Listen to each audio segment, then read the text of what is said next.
you'll hear them, they'll start rattling things off.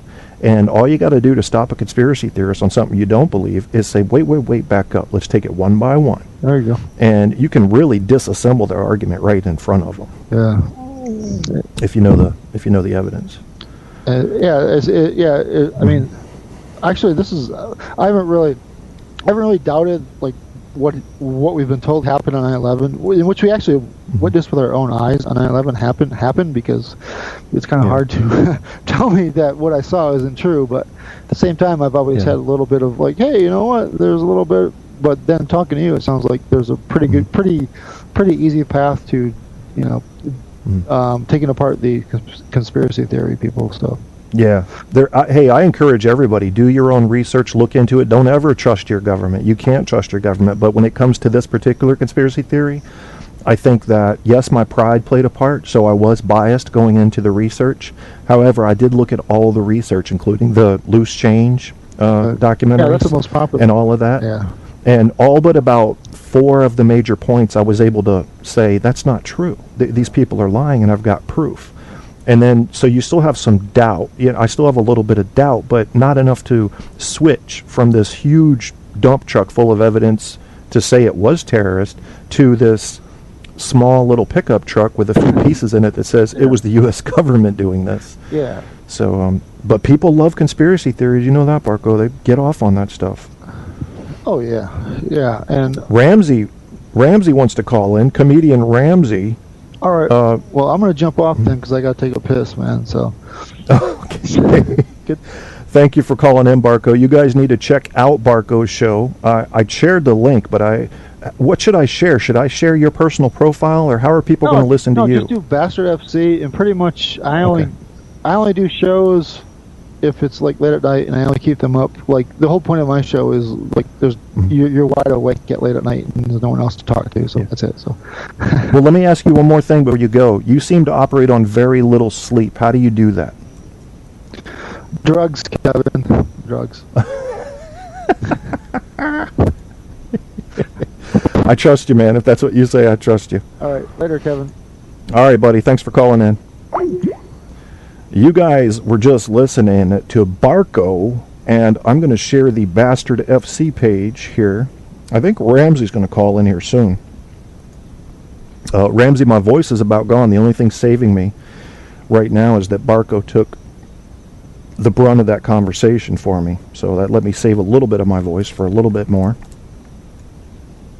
And I just need to go over to my Facebook page real quick and share this link to Bastard FC show, which they've managed to totally confuse me on who's hosting what when Bastard FC's on. So, I mean, I was in a chat room one night and I said, here's Ramsey. Is this comedian Ramsey Swice? Yeah, you sound like you sound like South Park, one of those South Park guys. I do? Yeah, I don't know. The Trent? Trent?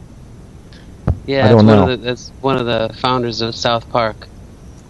Oh, I know what you're talking about. Well, I didn't know I sounded like anybody. I don't have a radio voice. You know, a lot of these hosts on Spreaker have good radio voices. No. But X, the opposite of that, yeah. Barco did a good job. I thought he did too. He's an intelligent guy, and Apocalypse calls him a troll, but he hasn't trolled me too bad. I mean, for all I know, he hacked into my system and is putting dick pics on it, but, you know, he's interesting. So, I like interesting people. Yeah, I like Apocalypse. I gotta catch one of his, when is he on next? He usually does it on weekends, called Shows from My Mother's Basement, and I think that's what it's called. I'll share the link on the Facebook page. Show. I don't know if he takes calls. I don't think he takes calls yet. He's still trying to set it up. But he does have a kick-ass microphone now, so he's taking it up to the next level. All right, so the Shows from My Mother's Basement, he calls people? I don't think... Nah, he just broadcasts there. Oh, okay. You know what I'm saying? Because it's not easy to take calls. You have to set up your software. You know, like you and I talking right now on Skype, there's all kinds of stuff you have to install, these fake phone lines, and especially using something like Google Voice and taking phone calls, It's a pain in the ass, and I still haven't figured it out enough to where you being on Skype could hear, say if Apocalypse called in by phone right now, you wouldn't be able to hear each other. So I don't even have that figured out yet. I've been doing this for a year. Yeah. How's life going for Ramsey Swipes? I would love to set up a podcast. It's going well. You should, man. I just don't think I have the drive as much as you do. It says you have 15,560 downloads. I have like 52. Dude, you're funnier than me. You're more intelligent than me. If you start a show, it's going to grow just like mine did, from 50 to 100 to 200, and you'll pass me just like many other people have already done. So if you feel like you've got it, go for it. I'm doing that. That I'm working for this newspaper, this online newspaper, and that's taking my soul right out of me. I work my ass off doing that. I'm pretty good at it. I'm the #1 contributor. They have my ad on their homepage, and the good thing is that I'm the only one that writes about non-terrorism.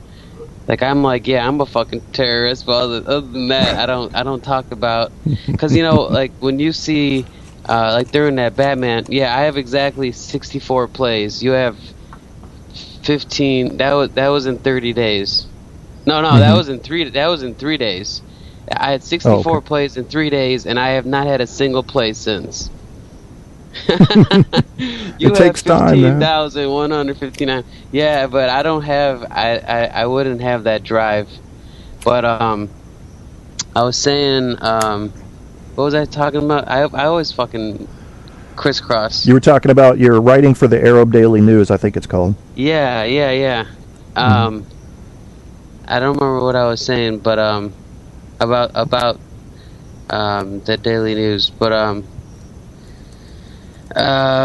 so what I was saying was that when you heard about the Batman shooting, or any of these, like it happened in Santa Barbara, which is like an hour that last time, where the guy he made a fucking YouTube video. He's like, yeah, these bitches want to fuck around, well I'll fuck them up. You remember that? You remember that video? I didn't see that one. July, the end of July.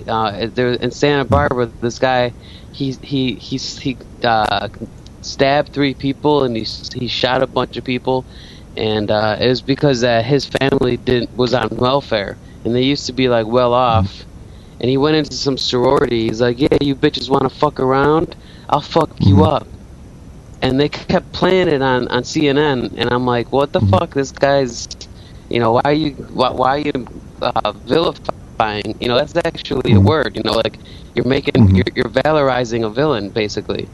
And so during the Batman shooting, everyone's like, forget about this Jim Holmes motherfucker. Just don't even say his name, because then you're creating copycats, in society. Yeah. Do you believe that's true, that if you popularize a crime, that copycats are going to emerge? Dude, there was some guy that he killed some girl. He went to court, and he left, and he was wearing a shirt that says I will kill you. And some of these people, that's all they're in it for. They're chasing after that splinter in their mind, and they're just like, dude, there's like Eminem's song. He's like, all people have is a dream and a magazine, like not literally a magazine, but I guess in some cases. And when you're staring down the barrel of a gun, you're just like, dude, let's just fucking do it. You have enough beers, you have enough drugs. If you study all these school shootings, they were all on fucking drugs. I mean, the 99.99% of them were taking some shit. So I think they create copycats, but then again, I think there's some seriously fucked up people. Like there's that movie Somewhere with Sam, where that guy was just mentally disabled, like fucking Tin Fish, Yeah. And there's even that guy who killed John Lennon, who thinks that God sent him to do that. Yeah. Well, Son of Sam was David Berkowitz. He would go around New York and fucking shoot people. He wasn't even into the cutting them up stuff. But he claimed that his neighbor's dog was telling him to do it. So he was diagnosed as schizophrenic, you know. God damn, and they show that in the movie, the dog talking to him. I'm like, this guy must be smoking some fucking chronic, dude. The dog is talking to him. The dog is talking to him. Holy shit, get me the fuck out of here, dude. That's scary. That's right. Jodie Foster sent him. I remember. No. Jodie Foster sent the guy who shot Reagan. Remember? She sent? What do you mean sent? Yeah, he shot John something. The guy who shot Reagan thought that Jodie Foster would want him to, and that it would impress her. Yeah, I can't remember his name. I should know that. The guy who shot Kennedy? No, the guy who shot Reagan. Oh Jesus! I didn't know we lost 2 fucking presidents, 2 assassins. No, he got shot, but he recovered. Remember, it was like 1983-ish. I don't know. I think one of the Kennedy's brother got in a skiing accident, or maybe that was another. I think another president he flew into a fucking tree on his skis. Yeah, I think that was a Kennedy. But you know, Kennedys have a curse. You look at JFK Jr., JFK, RFK. If you got Kennedy behind your name and you're related to the official family, trouble's coming for you. But I think Eisenhower too. I think one of the Kennedys and I think one of the presidents. Skiing is fucking dangerous, bro. Yes, it is. Hey, did you hear about tonight? I'm sorry. Go ahead. I was just gonna say I used to do skiing a lot when I was in Colorado in the Air Force, and we used to do what we called I think they just called it trailing, but you go into the woods and there's these little like 2.5, 3 feet wide trails. And if you make one wrong move, you're going sometimes 30, 40 miles an hour. You're gonna hit something. And I didn't do that very often. I did it about 10 times. What's that? But you had a snowboard, obviously. Well, I was on skis. I never learned to ride a snowboard, but it's just as dangerous, you know. I think it would be safer if you were on a snowboard. Probably. I was at a ski resort one day, and I don't remember the names of the people, but one man from Virginia died, and one kid from Colorado died on the same day at that ski resort.